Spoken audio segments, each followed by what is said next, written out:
Lacking a sense of presence from a young age, the girl purposefully didn't wear her school uniform during a field trip. Her out-of-place attire led her classmates to avoid the odd little girl.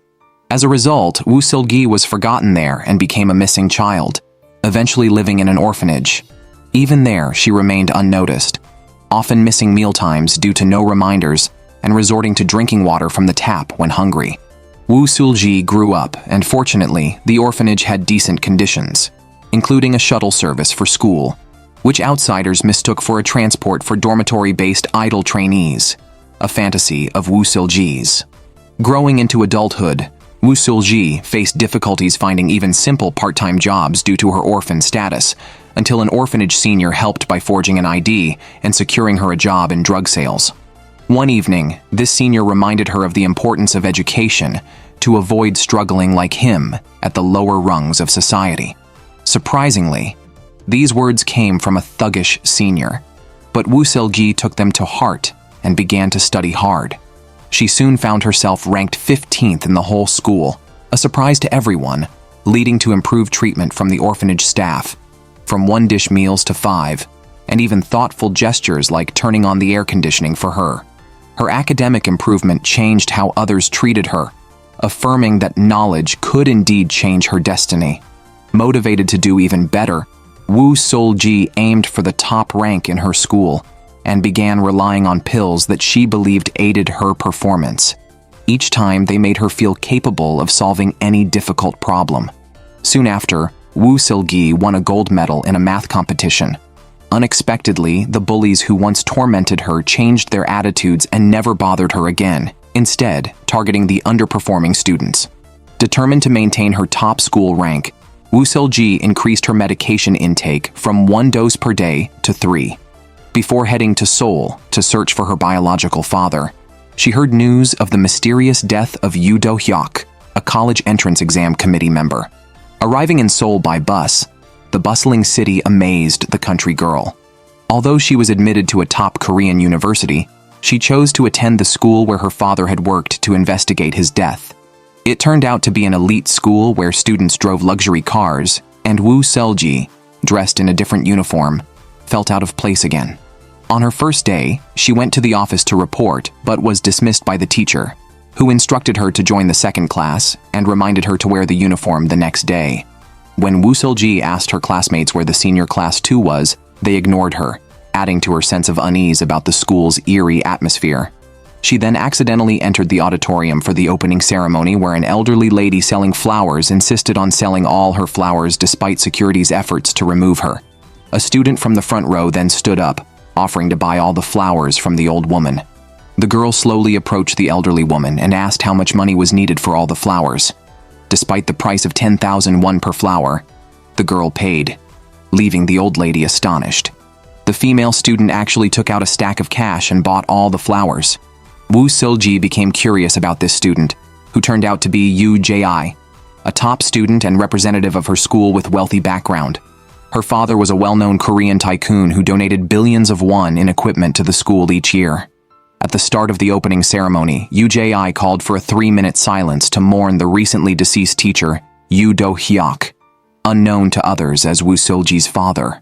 Yoo Jae then introduced the new students to the school, a prestigious institution known for its excellent environment and strong academic atmosphere, with its medical society being the most famous club. Soon, Woo Seoqi reached her class, but the teacher seemed to dislike her and carelessly assigned her to the back row, typically reserved for underperforming students. Unexpectedly, Yoo Jae was also in this class, exciting the students as sharing a class with a celebrity was considered an honor, indicating it was one of the best classes. As Yoo Jae was about to speak, Woo Seoqi's suitcase suddenly burst open. She hurried to fix it while other students looked on mockingly, except for Yoo Jae, who came to help and accidentally found a university badge, realizing Woo Seoqi was a hidden expert. Yoo Jae then schemed to get closer to her. Searching for a suitable seat, all classmates hoped to sit with the goddess. But Yoo Jae decided to sit with Woo Seoqi, puzzling everyone. After class, 3 girls cornered Woo Seoqi in the restroom wanting to switch seats with her. Seeing the hassle, Woo Seoqi, feeling helpless, suggested she could swap with Nari in the second row to focus better on her studies. The other 2 girls were not pleased.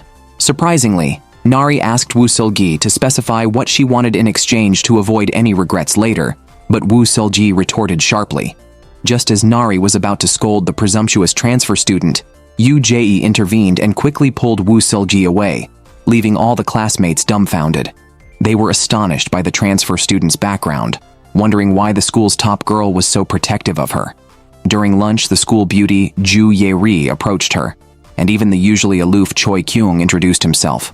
However, Woo Seoqi was puzzled because she had not introduced herself, yet Yoo Jae had called her by name earlier. Yoo Jae asked Woo Seoqi why she transferred in her senior year. Woo Seoqi responded it was due to her parents and that she came from a small rural area, envious of the city's elite. Ju Ye-ri's father is a top tycoon, Choi Kyung's father is a prosecutor, and Yoo Jae's father runs Korea's largest hospital. During the meal, Yoo Jae asked if Woo Seoqi planned to apply to a Korean university medical school, having seen the fallen badge. Woo Seoqi admitted her intention, but surprised the students by revealing she had neither tutors nor attended cram schools. Even Yoo Jae, who could easily get into a top university, still took tutoring 3 times a week, while Choi Kyung thought it was unrealistic to aim for such without extra classes. Later, when Woo Seoqi saw a classmate struggling to swallow pills without water, she kindly offered her own, only for the classmate to dump it out, fearing Woo Seoqi had tampered with it. This left Woo Seoqi speechless, but the classmate insisted she wasn't crazy, warning that girls chosen by Yoo Jae never ended well, deepening Woo Seoqi's sense of the school's strangeness. The next day, Yoo Jae noticed Woo Seoqi had changed seats. Woo Seoqi explained it was due to poor eyesight impairing her ability to see the blackboard. When Yoo Jae offered to switch seats together, Woo Seoqi tactfully declined, leaving Yoo Jae momentarily stunned, but ultimately accepting the suggestion. That day, Woo Seoqi went home to visit her stepmother. The woman asked if she had found a cell phone among her father's belongings, noting it had a keychain from a Korean university. Woo Seoqi said she hadn't seen it, but she was actually lying. She had secretly hidden her father's phone. The next day, Woo Seoqi wore her new uniform to school. Upon arriving in the classroom, she was bullied again. Her classmate Nari deliberately spilled juice on her. Surrounded by mocking peers, Woo Seoqi was reminded of past bullying incidents. The bullies would beat her and complain about her smell. Then, they forcefully held her down, dragged her like a dog to a corner, rudely removed her shoes and threw them downstairs. Worse, a bully pressed a burning cigarette against her neck, torturing her until she was unrecognizable. These bullies enjoyed themselves thoroughly. Being an orphan, she felt utterly helpless and did not know how to fight back. She could only endure it all in silence. Unexpectedly, Yoo Jae appeared again and hugged her. Yoo Jae noticed the burn on Woo Seoqi's chest and offered her own clothes, which Woo Seoqi rudely refused, not wanting Yoo Jae's kindness. Yoo Jae said nothing and just left. Later, Woo Seoqi tried to improve her grades by sneaking into a cram school to photograph the materials. She was quickly caught by a teacher. To her surprise, Yoo Jae rescued her again and provided a hiding spot. Desperate to excel in her studies, the young girl even had accidents on the spot, all because she wanted to outperform her academically gifted sister.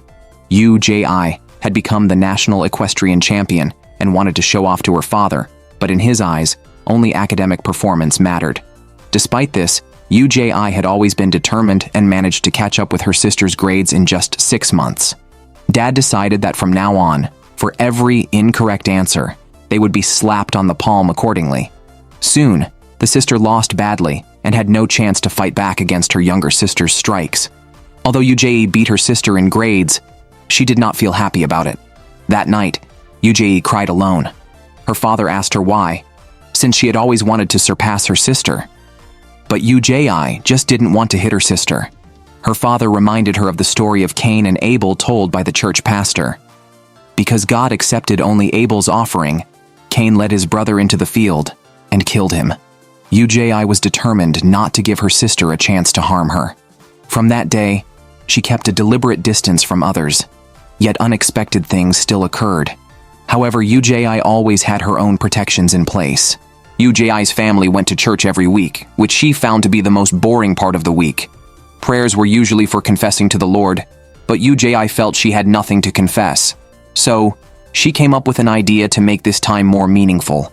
By doing something bad first, she would have something to confess. This led Yoo-jae to become a rebellious girl, gradually starting to enjoy the pleasure of praying, knowing mistakes could be redeemed. One day, Yoo-jae had a divine revelation in a dream. She dreamt of jumping into the Han River wearing armor.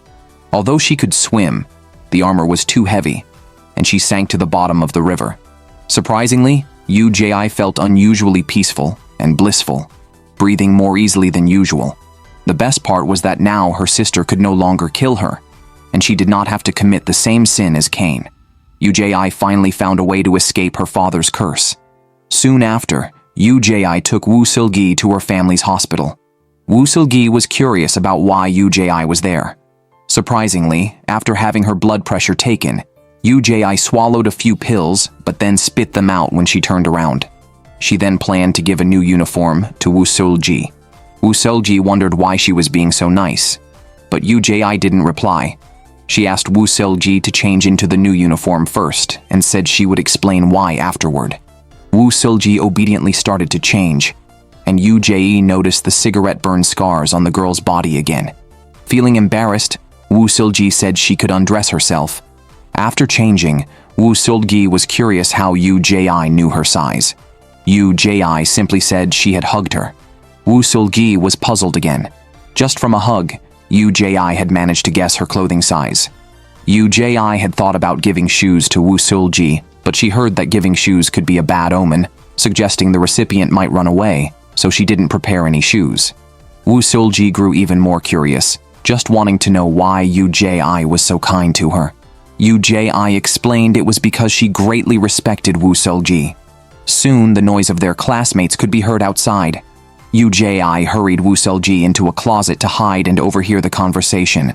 Joo Ye-ri considered Woo Seoqi an oddity, noting in her life log that she had no father, and although she had a mother, she was very young.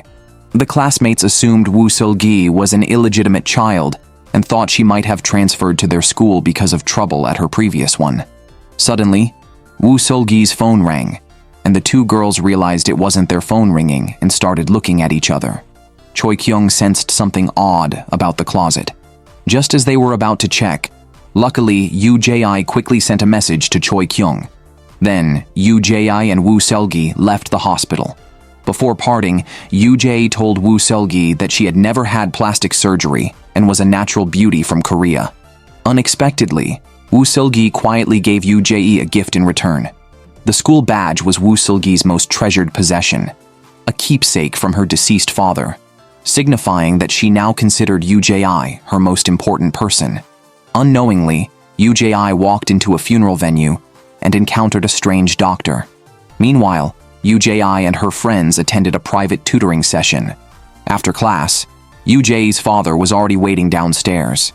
At the same time, Choi Kyung and Joo Ye-ri had just arrived at the bus stop when a man started eyeing their legs. The classmates were angry at the man's verbal harassment towards Joo Ye-ri, but Joo Ye-ri didn't mind, believing that only beautiful girls receive such attention. Choi Kyung was speechless after hearing this. Soon, Joo Ye-ri's driver arrived, leaving Choi Kyung speechless again. Yoo-jae also looked depressed, realizing her family also had a university keychain from the same Korean university. Back at home, Joo Ye-ri hurriedly started to weigh herself, shocked to find she weighed over 40 kilograms. She immediately began to induce vomiting and exercise intensely. Meanwhile, Woo Seoqi, after returning home, remembered the doctor. Yoo-jae's father was the chief surgeon for her father's operation. She suspected he might be connected to her father's death. The next day, Woo Seoqi returned to school and found that Yoo-jae's deskmate had mysteriously disappeared. Unexpectedly, Woo Seoqi approached Yoo-jae and asked to become deskmates, surprising their classmates again, as both were top students. After class, the school beauty asked if anyone had heard from Nari, noting she wasn't the type to skip school. In the hallway, Joo Ye-ri met Woo Seoqi and asked if she was considering joining the medical club. Woo Seoqi confirmed her interest, noting that membership could help with her medical school application. However, Joo Ye-ri informed her that not everyone could join, as the club had very strict requirements. Woo Seoqi acknowledged she understood the requirements but was determined to apply. Ju Yuri was puzzled because the missing Nari had also expressed a desire to join the medical club. Woo Seoqi felt a chill, but before she could think further, the new round of class president elections began.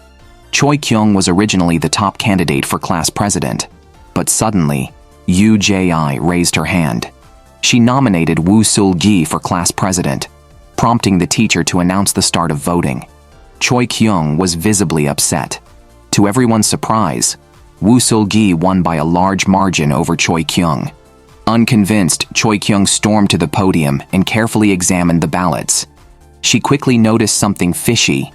Someone had apparently swapped the ballots, and they were all written on the same type of paper, all voting for Woo Seoqi. It was clear that the voting had been tampered with. Although Choi Kyung suspected Yoo Jae was behind it, she couldn't expose her without evidence. Unexpectedly, Woo Seoqi was not an easy target. She knew the classmates might not vote for her because she was from a rural area. Fortunately, the teacher intervened, appointing Woo Seoqi as class president and Choi Kyung as vice president. However, Yoo Jae thought Choi Kyung should apologize to Woo Seoqi for not accepting the voting result and even insulting her and all the classmates. Reluctantly, Choi Kyung apologized. That day, Woo Seoqi discovered a green envelope at home and saw a man at her stepmother's house. She left the envelope at the door and quietly left. Soon after, she received a message from Yoo Jae, inviting her to celebrate her election as class president. Meanwhile, Choi Kyung was not ready to give up, and after going home, she started comparing the handwriting on the ballots again. Suddenly, her mother burst in, asking what she was up to and noticing the class president election papers. Choi Kyung vented her anger on her mother, who, feeling helpless, told her daughter to finish up and go to her room to rest. Unexpectedly, Choi Kyung found a shocking secret in her mother's documents. Meanwhile, the assistant went to report to Yoo Jae's father that Woo Seolji's stepmother seemed unwilling to reconcile. However, Yoo Jae's father believed that no problem could not be solved with money. If there was an issue, it just meant more money was needed. On the other side, the homeless Woo Seolji unexpectedly met Yoo Jae on the street. She invited Woo Seolji to stay at her house for the night and go to school together the next day. This was Woo Seolji's first visit to Yoo Jae's luxurious house, where a sudden appearance of a dog startled her. Woo Seolji learned that Yoo Jae had a sister and apologized, thinking she had passed away. Yoo Jae responded that she didn't know if her sister was dead. Upon entering Yoo Jae's bedroom, Woo Seolji was surprised to find the room decorated just like the one she had dreamed of. Even more unexpectedly, Yoo Jae had a princess dress similar to one Woo Seolji had as a child, which reminded her of her tragic childhood. Soon, Woo Seolji noticed several strange red crosses on the calendar by the bed, but didn't understand their meaning. Later, Yoo Jae invited Woo Seolji to take a bath together. Yoo Jae noticed Woo Seolji's face was red, which Woo Seolji explained was due to the hot water. Then, Yoo Jae leaned in and kissed her gently. Woo Seolji froze in place, but seeing no strong resistance, Yoo Jae held her face, and they kissed in the bathtub. In the middle of the night, Woo Seolji woke up from a nightmare and realized she had started her period. She quietly went to the bathroom and fortunately found a sanitary pad in the cabinet. Just as she returned to the bedroom, she heard Yoo Jae's phone ring. She learned that Nari, who had previously bullied her, was forced to withdraw from school by Yoo Jae, who had some leverage over her.